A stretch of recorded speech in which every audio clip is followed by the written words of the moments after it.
Hello. Can you, hi, everybody. Welcome back to this summit. I hope that you've enjoyed it so far. Um, before we get started, I'd like to go around the room and introduce everybody.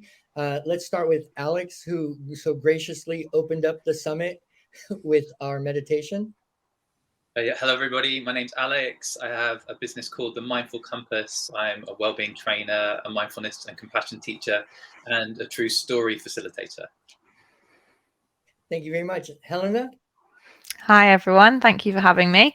My name's Helena Russo. My pronouns are she, her. I am currently the Equality, Diversity and Inclusion Lead for an organisation called British Canoeing in the sports sector. We are the national governing body for paddle sport in the UK.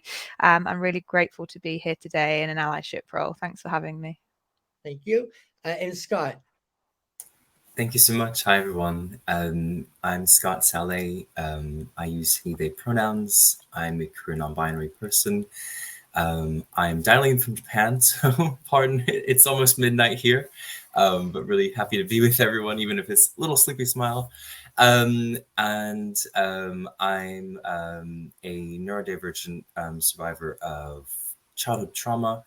And really proud to be here with everyone to discuss this important topic. Thanks for having me. I work at the intersection of sustainability and well-being, so this is my whole life. Thank you very much. And last but not least, Landa. Hi everyone, thank you for having me. My name is Landa Mabenge, pronouns he, him, they, theirs. I am from South Africa. I'm a Black transgender man. I am educationalist through my consultancy, Landa Mabenge Consulting, really to educate and create awareness in a global South context on what it means to be transgender and gender diverse and how spaces can be curated for inclusion, for diversity, so that everyone can just show up as who they are, wherever they are. Thank you so much, Ruben. Thank you. And I'm Ruben Carroll. I am a disability equality trainer with lived experience. I had a motorcycle accident and was had my left leg amputated, which I'll talk about more about later on today. But we're going to talk about in this section the liberation and accepting the masculinities. And I think that it needs to start at an early age. So I grew up with a Cuban father and an American mother. I'm originally from Los Angeles, if you couldn't tell. And so my father was very Catholic in his thinking and very conservative. And my mom grew up in Ohio on a farm and was ultra conservative. And I remember coming home one day with an earring, and my father said, "You can only girls wear earrings. You either can take it out or I'll rip it out." And obviously I took it out, but I grew up in a time where we had Prince and Grace Jones and people like just that celebrated diversity, and then I had this household that was very conservative. And I want to hand it over to Alex because I want to ask you, Alex, how do we depart from that outdated mode of masculinity?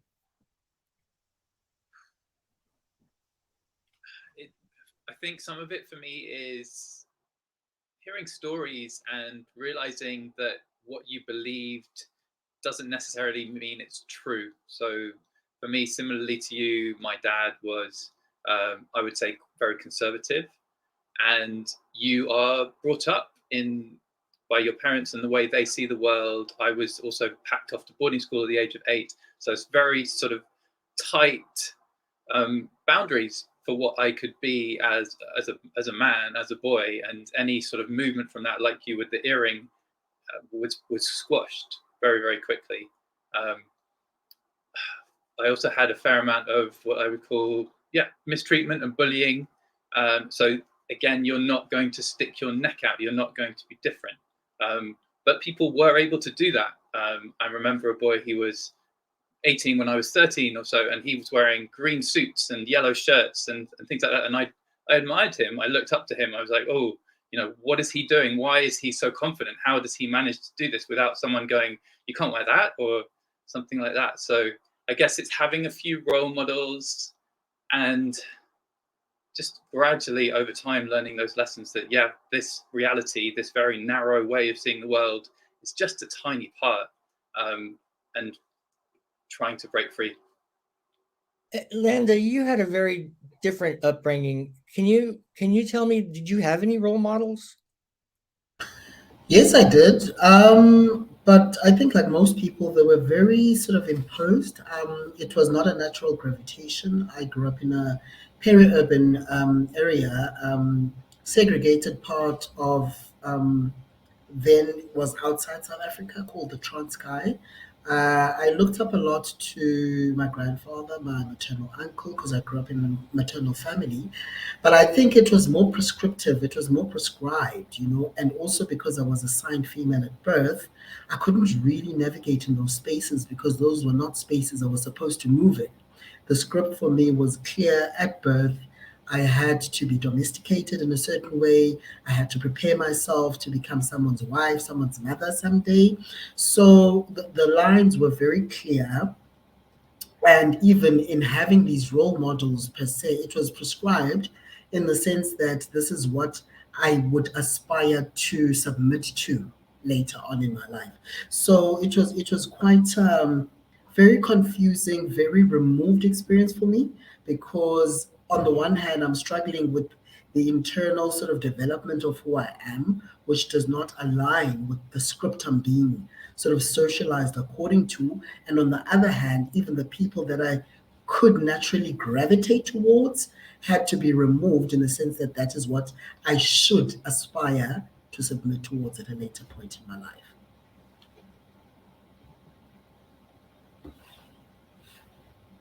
You're on mute. How did you depart from that mold?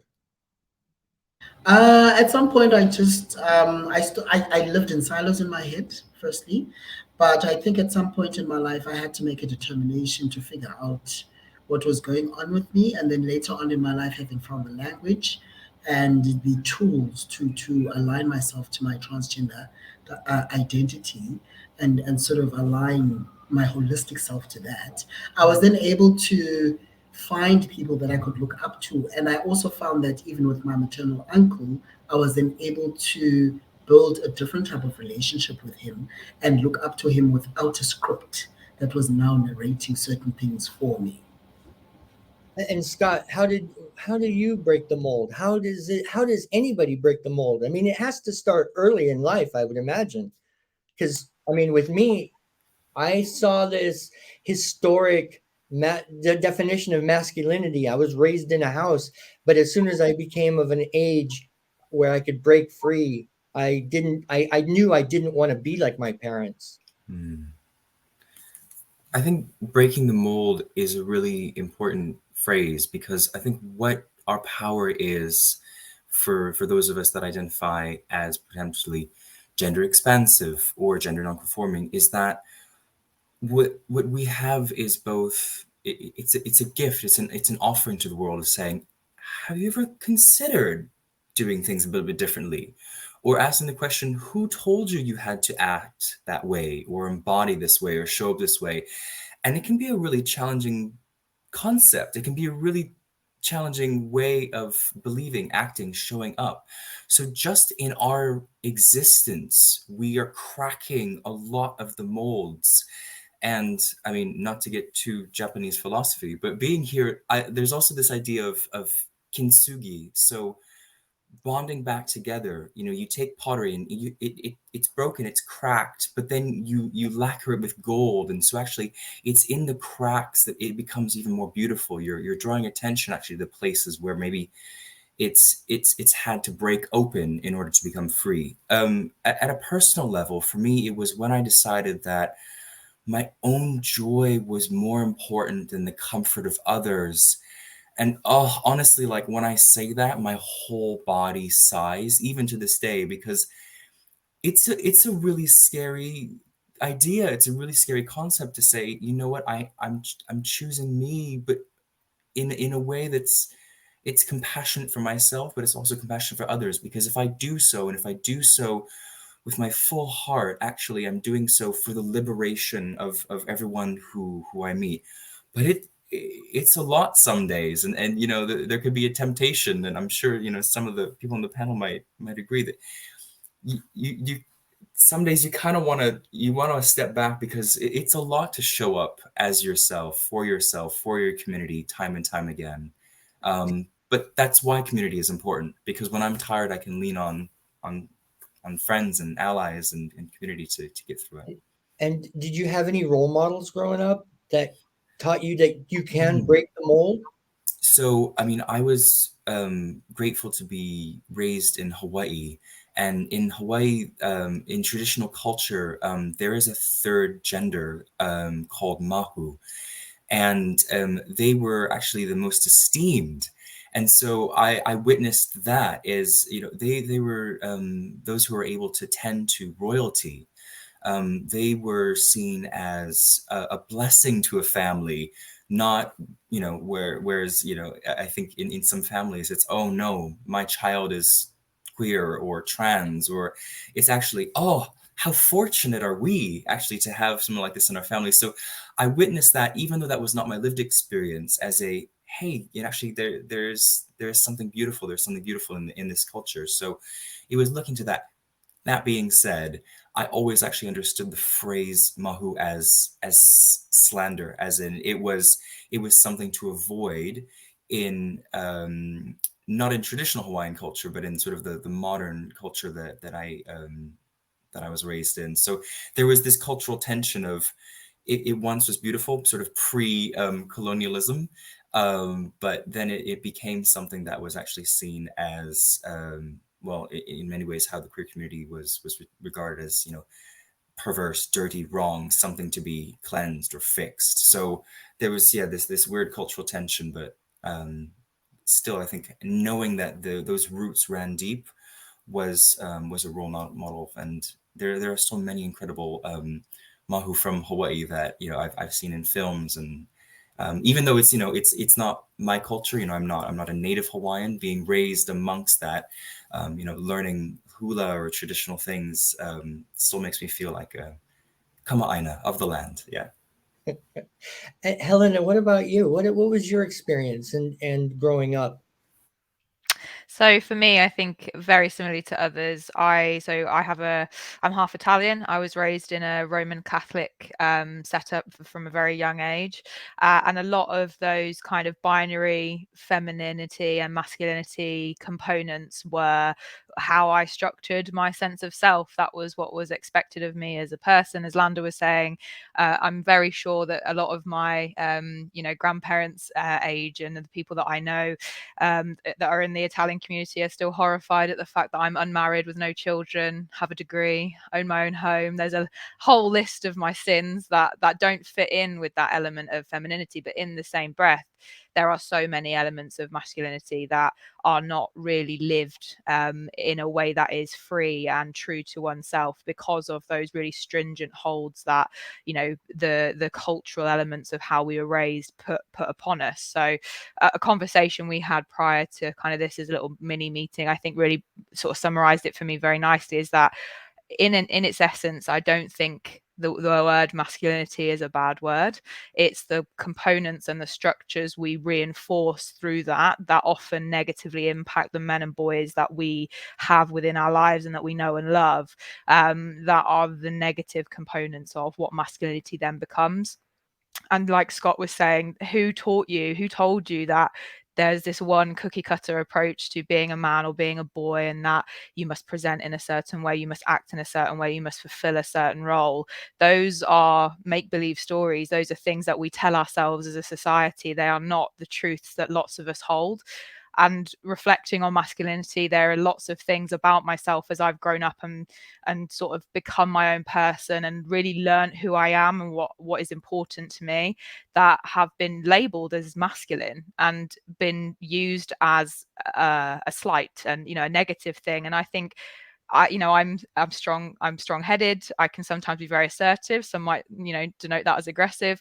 I play sport. I have very short hair. I have no problem with expressing myself in an androgynous or a masculine way.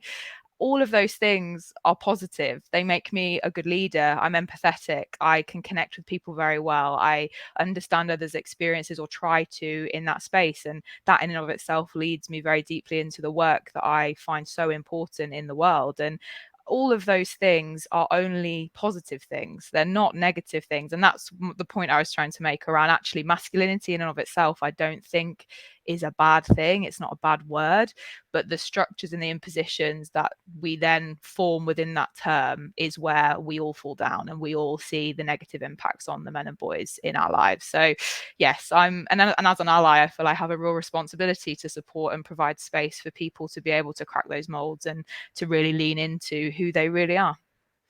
Landa, where do you think that all of this masculinity originates from? This definition, or the thought of what masculinity is, originated from? So this starts on the home level, and I think it starts in how we are constructed, or how we construct the narrative or the scripts that we need to live by, the norms, the cultures, the way we interact with each other. We look at surface anatomy and we decide that based on our surface anatomy, this is how this group of people should operate, that group of people should operate, where surface anatomy does not clearly fit into either mold, then either people are just retreated to marginalized, they put in the shadows. But it starts on the primary level, which is the home level, where the script is tailored, and that's where the sort of connotations of what masculinity should look like stem from. And in most spaces, I think we can all relate to some or other sort of extent. It is clearly constructed on a male identity, how they ought to look, how they ought to walk, how they ought to talk, how they ought to present themselves in various spaces in community, in society at large, and that they need to be the crafters of dialogue in the world, in society. So all of this starts on the primary level, because the primary level is now the microcosm of our communities and the broader society. So what happens there is then the thread that determines how we live our lives, how we show up. And in terms of masculinity, it's been specifically designed to function in a certain way, to serve specific purposes. And for the most part, it sort of restricts and limits and marginalizes other forms of expression, other forms of reality, because it is supposed to be the be and end of how human beings ought to function. And Alex, I know you've got some children. How do you go about it with your own children? Yeah, so I have this real contrast between my upbringing and my son's, the way he's just turning out to be. And so, yeah, he requested to grow his hair, and he wants it down to his ankles. It's currently sort of long down past his shoulders, I'd say. And actually, it was only about 4 or 5 days ago that we went dress shopping together. So he has expressions of who he is. And as much as I am aware that life is not necessarily going to be the easiest life, whatever that life turns out to be, as I'm a dad, I worry that he might get bullied in school, or whatever the things that might come along, that's still there. But would I rather stop him being himself and let him reach his 30s or 40s repressed and not living his true life? No, I wouldn't. So for us, we're doing our best to support him in that. It was quite a fun experience, the two of us going dress shopping, because we're not particularly experienced with dresses. So we talked about how nervous we were as we walked to town. We took a couple of dresses into the changing room, and then proceeded to forget that there are even zips or buttons that you can get in. So he was doing this amazing sort of trying to squeeze into this little dress, because we'd forgotten that you could actually, undo it. But we survived. He got his dress, and he's so happy. How do you think others perceived that situation of him going into a dressing room and trying a dress on? So we talked, that was exactly the conversation we had on the way there. It was really, so because he has now grown his hair, he gets mistaken for a girl on a regular basis. So the amount of nervousness was lower. He said, if we'd been doing this a year ago or something, I can't remember how long ago it's been, he's he's been growing his hair. But yeah, he was less worried because he didn't feel as masculine, I suppose, or as boy-like with his longer hair. But yeah, there's still that kind of, we often exchange glances when he's mistaken for a girl. We, it's a little, I don't know, just being a little bit thick as thieves. We know something that other people don't know. Yeah. Yeah.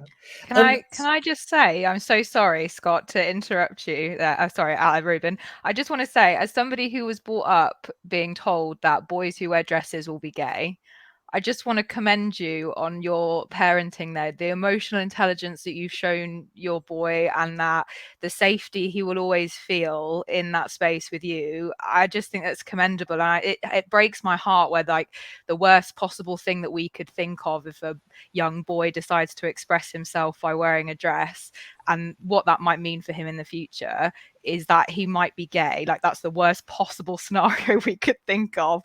I just think that's, well done you for enabling him to be himself and whoever he might be in the future. Because that's such a vivid memory that I've experienced myself. And I just wanted to say, well done. That's a really, really wonderful thing. It's made my Thursday.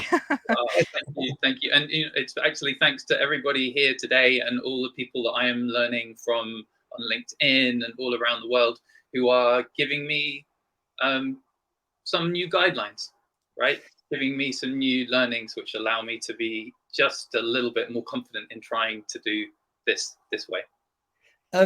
My daughter recently divorced, or not that recent, a couple of years ago, and she's got 2 kids, a boy and a girl, and the girl's 5 and the boy is 7, and they were sitting on the floor painting their nails, and her son said, "Well, I want my nails painted too," and she says, "Oh, okay." It's like no big deal, nothing. When he went back to his father went ballistic. He's going to turn out gay. Well, 1, so what? And 2, what's the big deal? And in solidarity, I paint my nails. So whenever I know I'm going to be talking on the phone with them, I always go, look what color I got today. So, yeah. Scott, we talked about toxic masculinity, and men aren't the only ones guilty of this. Women it can come from women too, right? Scott? I think it can come from any gender. This because for me, what's toxic is playing roles that we didn't ever ask to play. So that can come from any gender, and I think it's when it becomes weaponized. Landa brought this to life really well. The sense of it's been constructed for a purpose. It's not random. It hasn't just happened. So I think it's bringing attention and a lot of radical compassion, because once again, these are roles that I think people have been forced to play that they never asked to, that they might be unaware of.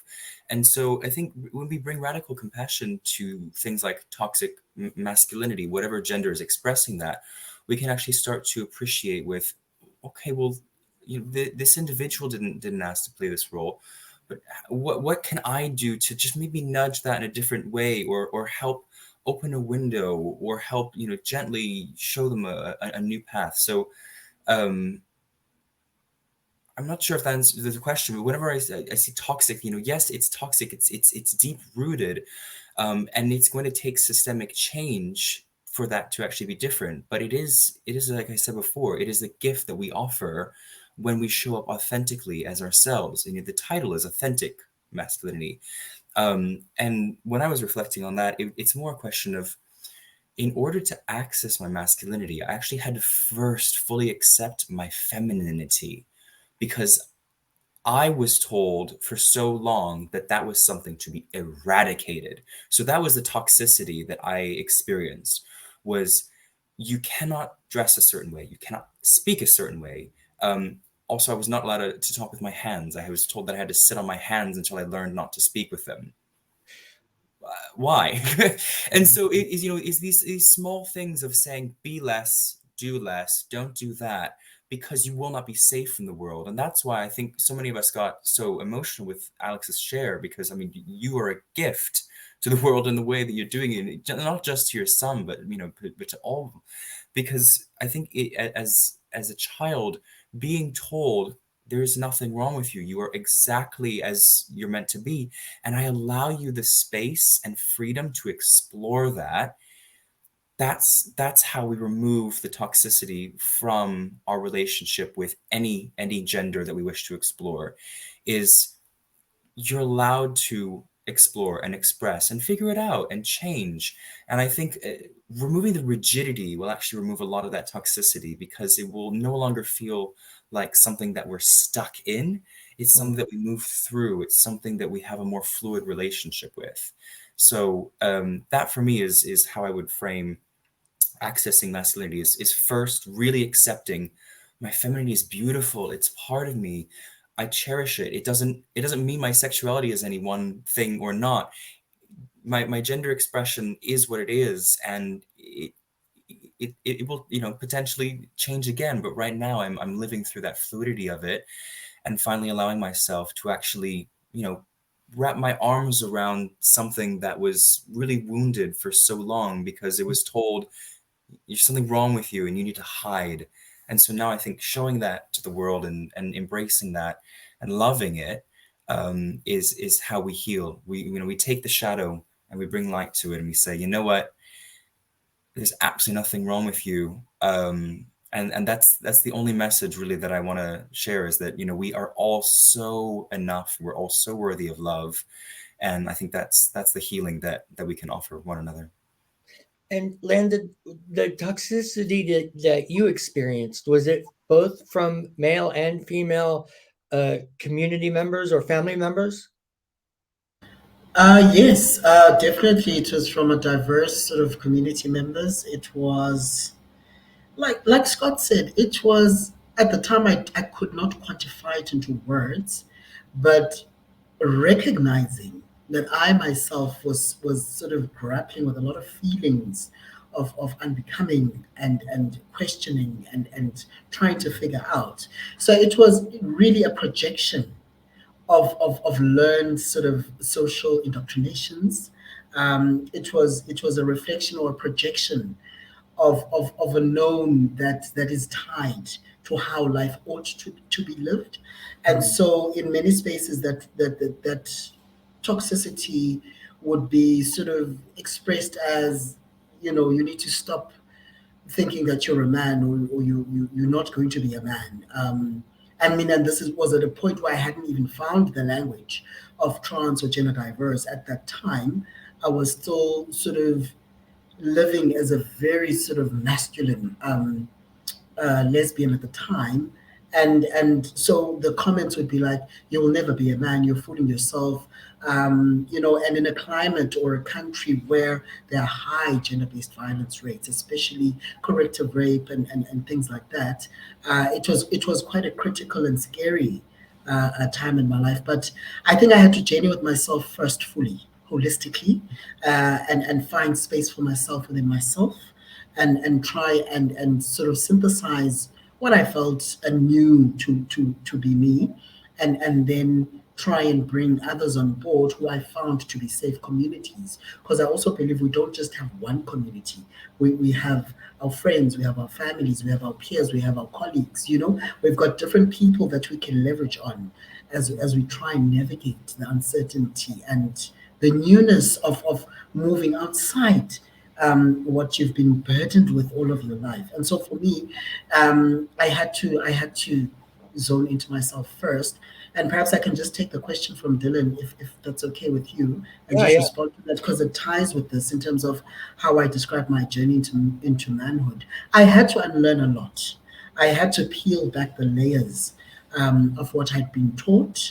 I had to sort of purge a lot of teachings, a lot of indoctrinations. I had to make the choice to listen to myself, to be kind to myself. I had to make an effort at embracing the fullness of the body that I arrived on earth in, And then from there, I had to sort of walk the journey towards my becoming. And a big part of that was to choose the company of great friends who affirmed me, or showed me that I was not crazy. I remember the first time I actually took a leap of faith and Googled what does it mean to know you're a man but be born in a woman's body? And that's the first time I found the language. I was 28 years old at the time. So I had to find the company of great people who didn't think I was crazy when I told them that, but I'm not a girl. I can't explain it to you, but I know, And so for me, that was my becoming. That was my identity. That was how I was evolving. And I'm very aware that it's not homogenous. It's not the same for everyone. No one life can be a blueprint of what it means to be transgender or gender diverse or non-binary. There's no one. It's not linear. It's not homogenous. There's no narrative that can be the premise or the base of what it ought to look like. So that is how I could navigate that. The one person I felt that I owed a conversation with was my grandmother. At the time she was 90 years old, and so I called her because I stay in Cape Town, and she still stayed back home, which is quite a long trip, and I wasn't willing to make that trip. And at the time, I'd already started my hormones, which I started a year after I found the language of being transgender. And on the phone, I told her who I was and who I was becoming. And, my grandmother at 90 years old just told me, the only fear I may have is that you may not make it out of surgery when you go and have any of your alignment procedures, but I can never sort of be dishonest in saying, as our child, as our grandchild, we have not realized that you are just your own being. You've questioned a lot. You've been unhappy in how you were being socialized. So go forth and flourish. Just keep great friends. And so Dylan, I share that journey of unbecoming and becoming in my memoir titled Becoming Him, which I published in 2018. And I think it's just an intersectional exploration or narration of the critical points in my life. It's not just about me being trans or gender diverse. It also carries trauma that I carried from the home level, and various parts of my journey towards becoming, having to deal with anger issues, having to rein myself in when I also felt that I was leaning towards this fixed idea of what masculinity and manhood would be, because there was also the danger of moving from one end of the spectrum to another. And I had to catch myself and be like, but Landa, allow yourself to become organically.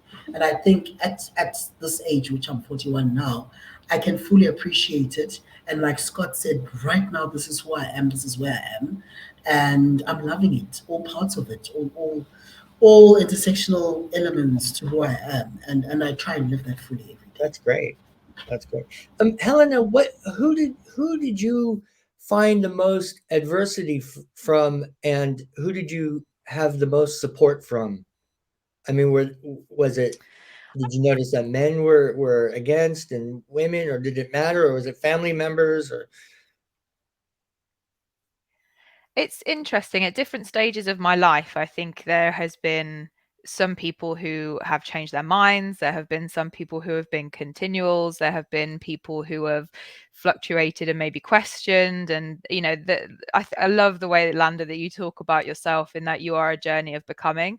I'm a queer woman, and that's been a long, long journey. I didn't come out until I was well into my 20s, even though, as I'm sure many other queer women and other queer people will probably attest to, that you knew all along. Really, you just didn't have the language or the understanding that was necessarily who you were.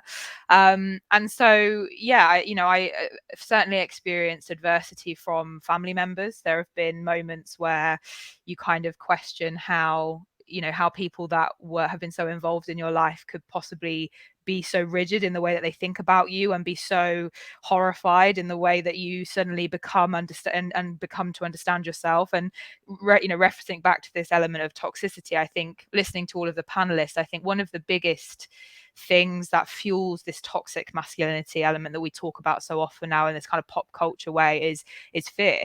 Landa, Scott, Alex, with your son, there is this boldness and this braveness to move forward and understand who you are as a person. And there are so many people, men and women, who fear what that means, either for themselves or for others, and they don't give themselves the permission to fully explore all the possible elements of who they are. And maybe the answer is just that, as I am right now, that's who I am, but at least I have fully explored and tried to understand who I am. And so at many points in my life, I found that there has been this kind of stunted approach to understanding who I am, both as a woman and as a queer person.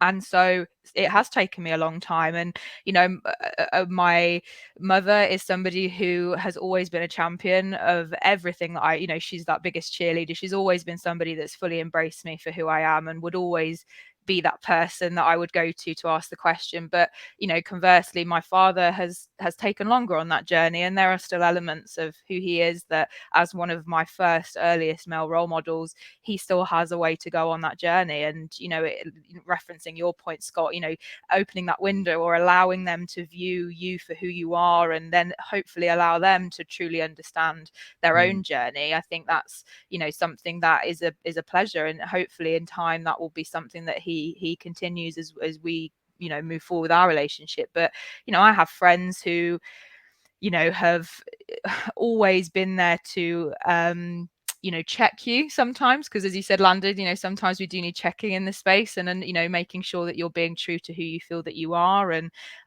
but, you know, generally my friendship groups, you know, Scott, you're talking about surrounding yourself with people that allow you to be yourself and that you're in good company. My friends have never ever wavered or questioned really who I am, and just allowed me to, you know, go on that journey by myself, but held my hand in that process. And very, very much I aim as an ally, especially for men and boys, to be the person that does that in return. That's something that hopefully within the way that I experience my own sexuality and my own understanding of who I am in my gender and how I express that empowers the men and the boys in my life to step into that power and to really understand what that might look like for them. And I, you know, I hope that I hold that space well enough for them to utilize that. So yeah, a really, really mixed bag in terms of my experience, but I do think this toxic masculinity element is very, very based in fear and what that means for individuals.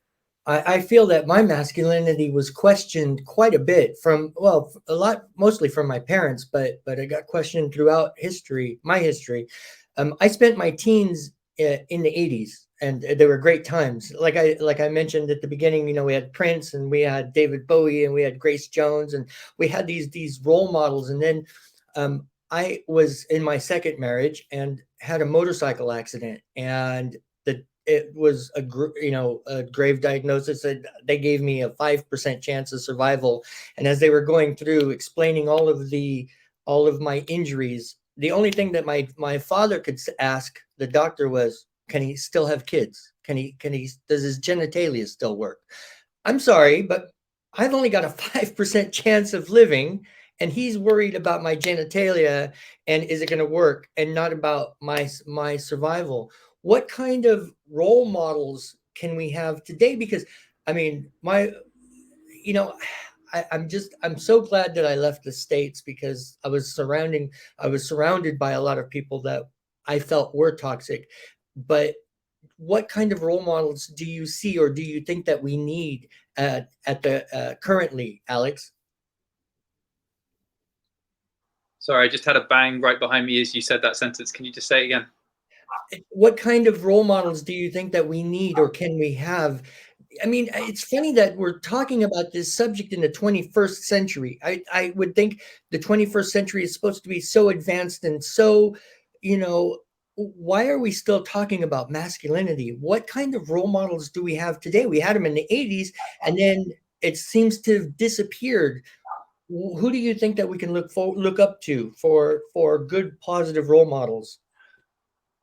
I'm not brilliant with sort of current events and people, but there's someone like Sam Smith seems to be someone who's trying to live his true life. And I think I see it mostly on LinkedIn. That's where thanks to the pandemic, that's where I've spent a lot of my time, and, you know, trying to explore the world and trying to not be stuck in a very narrow place as I had been for such a long time. And I don't know if we necessarily, do we need it to be big and bad? I think we often expect things to be, you know, Nobel Peace or Nobel Prize winning. And so perhaps it's not that. Perhaps it is just normal people who are living their best life, whether they're neurodiverse, whether they are gay, trans, whatever their difference to me as a pretty standard human being, as it happens, and just allowing us to realize, yes, we're not the same, we see things differently, or we do things differently, but we are human beings, and we are all worthy, we're all valid just as we are. Scott, let me ask you the same question. Who do you think is a champion? Who's a role model for people listening in to this now? I was hoping you were going to. Thank you. So I really believe that in addition to celebrities or people who are more visible publicly, I really love this idea of those who are just quietly living their lives and doing so in a really genuine way. Because, yes, I believe that we do need to see gender diverse and, positive masculine role models, whatever gender, whatever sex they might be, but inhabiting that positive masculinity, yes, in television, yes, on the radio, yes, and things like that. But there's also real powerful in being queer and quiet. I just want to get on with my life, because I think knowing, I've sort of accepted, I want to be a queer leader. I want to go out there and champion causes, but it is exhausting. So that path is not for everyone. And sometimes the best thing that people could do is just say, you know what, that's not for me. But what I will do is I will show up for myself and in my small friend circle and things like that. And there is such beauty in that as well. So I want to really validate people that say, there is no one way to be a queer leader as well. So whether that's someone's lived experience that they embody and that they dwell in, or if that's something that they do through allyship, there is real beauty and real special there. So coming back to, I guess, your initial question, I really, really respect a incredible non-binary artist called Alok Vaid Menon. I may need to type that out and put it into the chat, but they are a beautiful soul. And I had the pleasure of witnessing them live. But even if you don't have that, just following them on social media will light up your life. They're this beautiful combination of, oh gosh, I'm actually getting emotional just thinking about it. But there's poetry in what they do, but there's also sacred rage, as in they stand up for the queer and non-binary community, but they also they're incisive in the way that they describe how just living as we are and inhabiting the world as we do, it challenges structures. And so there's definitely a little bit of political activism and social justice, which I'm absolutely here for. So yeah, please, I'll try and figure out a way to put it in the chat, but that's someone that I think would inspire anyone, whether they're from the community or allies. I think, I mean, you're saying about celebrities, and the problem, the reason I bring up celebrities is because we have this unconscious bias. And from what we see, what we do, the representation that we have. I mean, if I were to ask you to just everybody close their eyes for a second, you see yourself going into an office building, you push the button, up the lift, come out the lift, go in, get met by a receptionist. What does the receptionist look like? Probably a woman. And you're going to say a woman because that's what we see a lot. We see that on TV and we see that on, in movies, and we need to change this stereotype that receptionists are women. Why can't it be a man? I mean, if you did picture a man, congratulations. I mean, that's the beginning of it. But yeah, I think we need a lot of personal champions, because I've got cousins, I've got friends, I've got family that that are in the LGBT community, and I wholeheartedly look up to them because they have overcome diversity. Landa, who do you see as a champion?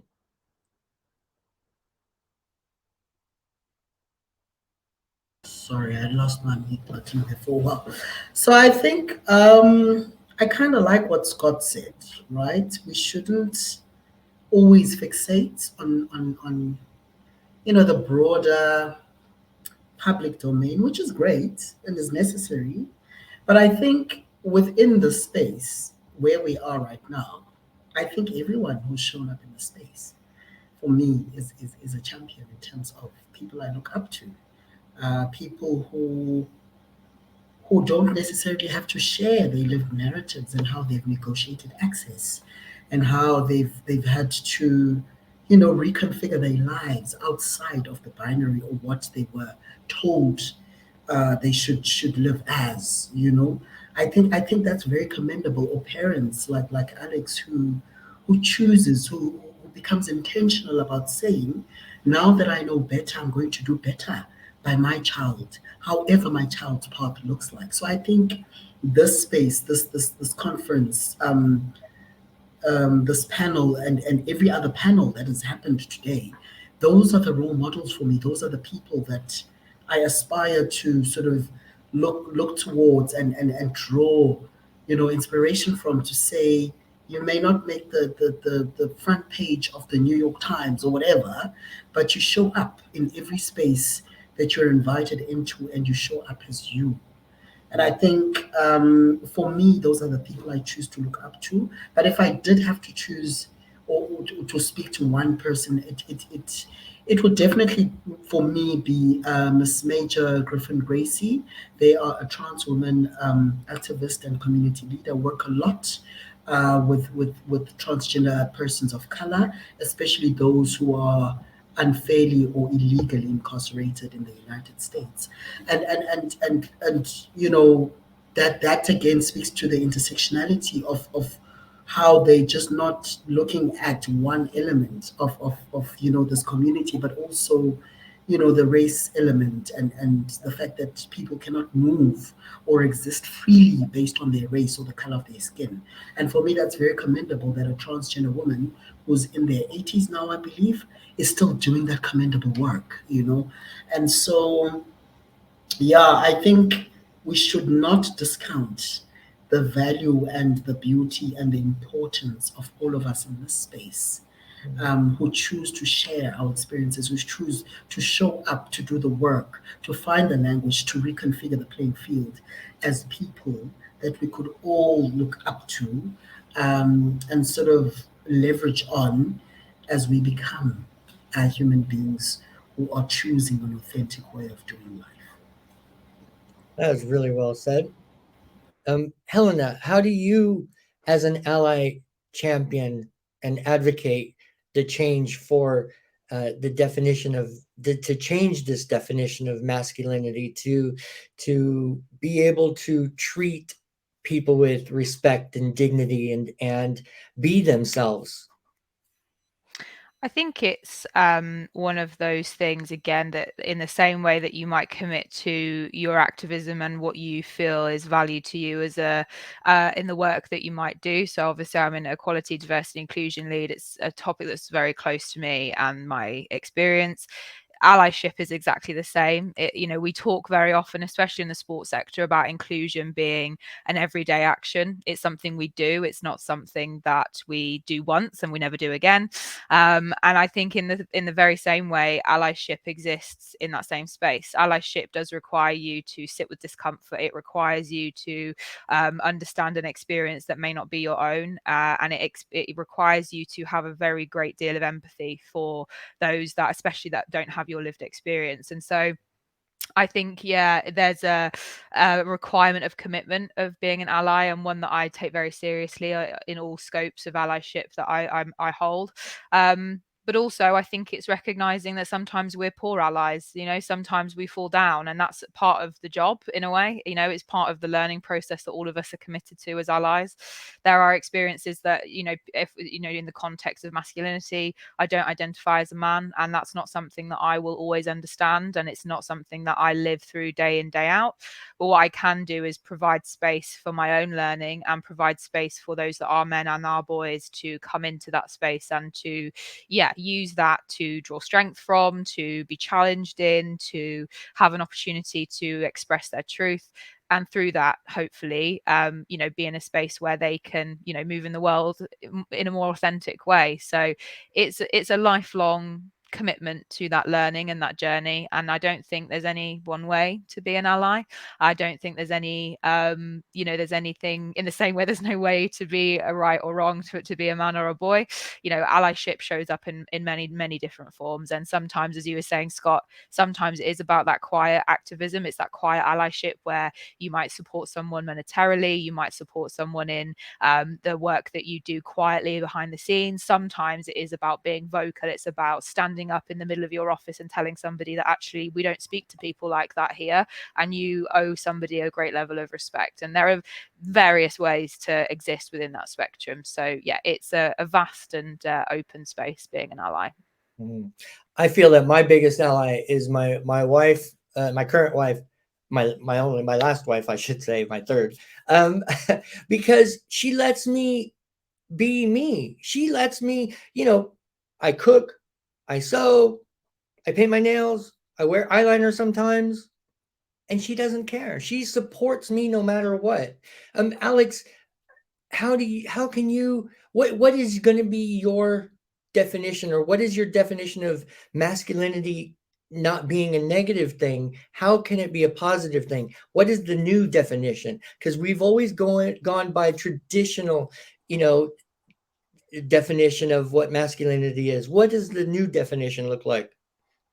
It's a great question. I think if I don't have a perfect answer for this, my sense is, and I liked what someone said on one of the earlier talks around, you can be masculine and you can be a good person, and it's actually the person behind it. So you can have masculine traits and still be the good person. So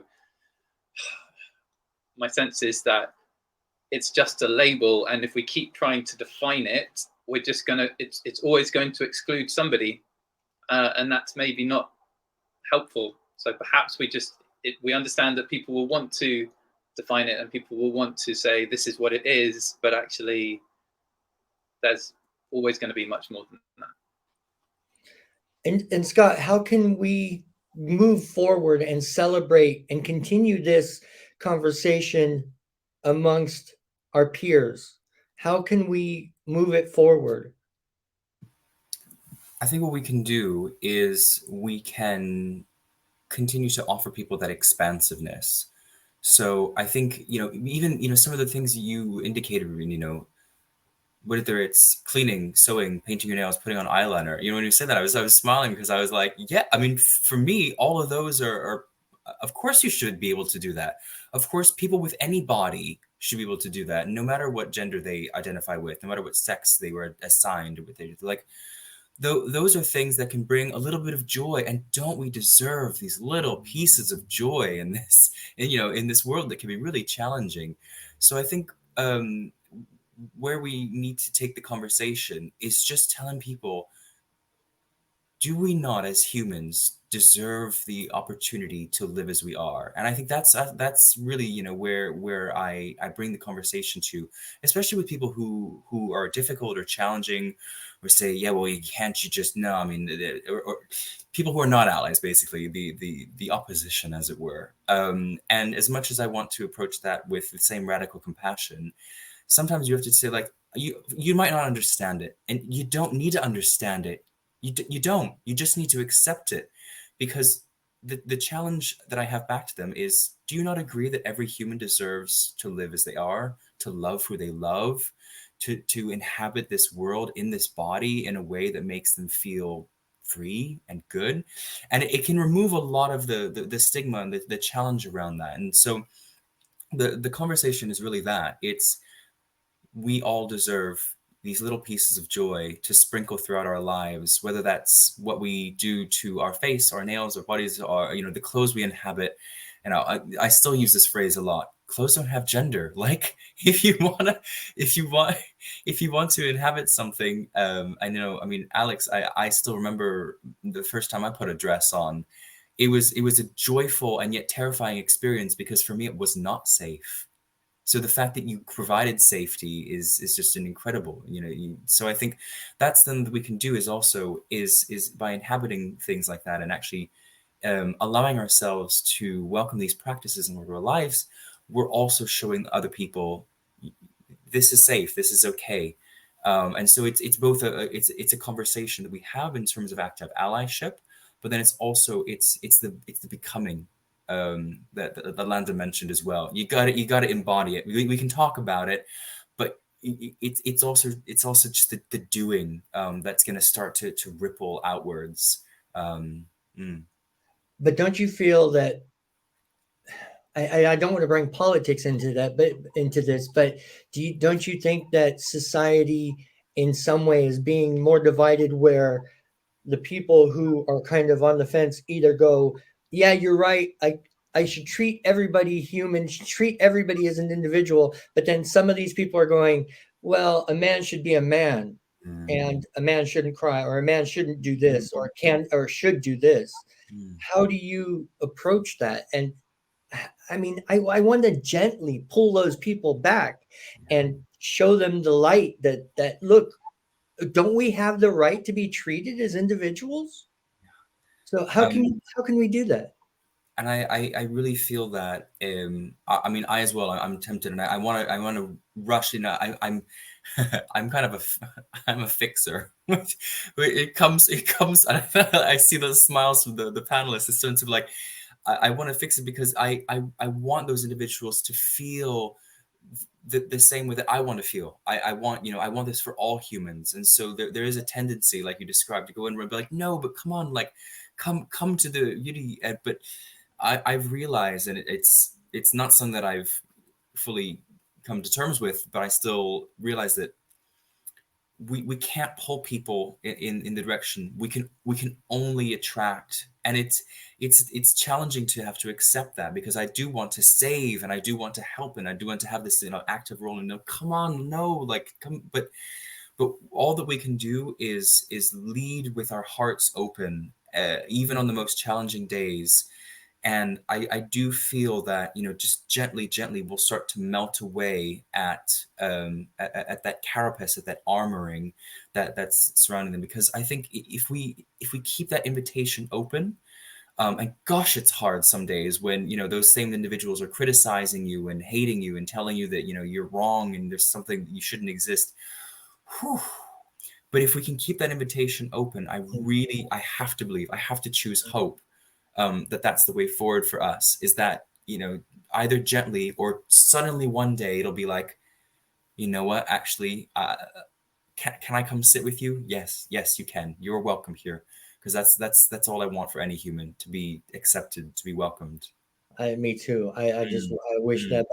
But Landa, I want to ask you kind of, where I'm mindful of time, but at some point, those people can't be brought over to treat humans like individuals. And is there at some point, what point do you cut them off, or do you cut them off? Do you still communicate with some of your family members? No, there's actually two that I don't. So after I wrote and published my book, it became we accepted you without you asking us to, and now you've gone and put your business out there. And I'm like, nobody asked you to accept me though.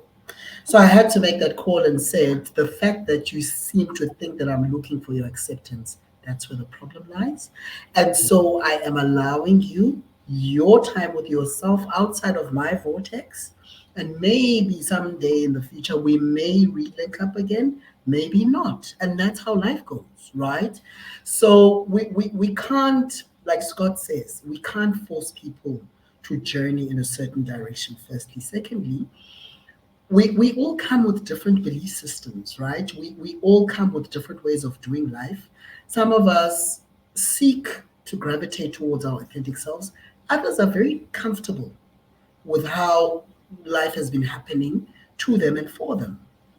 And others don't have a way of coming out. I do believe that we're all born with these shards of light. Some of us have had to find that glimmer and actually make sure that these lights are shining brightly. And so we will be able to attract some people that way. Other people hide their lights. And I guess at some point we have to be okay with the fact that it may take a couple of generations dying before we get to a point where we can actually reconfigure the social landscape completely and overhaul it completely. But until then, we do the best we can to sort of hold space for the beautiful mess of contradictions that we all are. And those of us who are in positions to lead better, to know better and do better, do what we can where we are with what we have. And so I think, yeah, some people we have to protect ourselves from. Some people we choose to say, right now, you and I are not meeting in terms of how we're speaking, how we see each other. We are not finding equilibrium, and that's okay for now, but I'm going to remove myself from the space and maybe at some point. But it's very important to always assert ourselves within the work that we do, within the showing up that we do, so that we can be available for ourselves first and not be depleted by seeking to force relationships or transformed ways of viewing how life ought to be. So yeah, that's where I am currently. I couldn't have said it better. And I think that's a good place to end it. I thank you all for joining in. I thank you all for watching, whoever's watching. And we're going to wrap this up in a little bit, but I'll see everybody later on, and enjoy the rest of the show. Thanks, Thanks, Ruben. Ruben. Thanks, everybody. Nice to see you.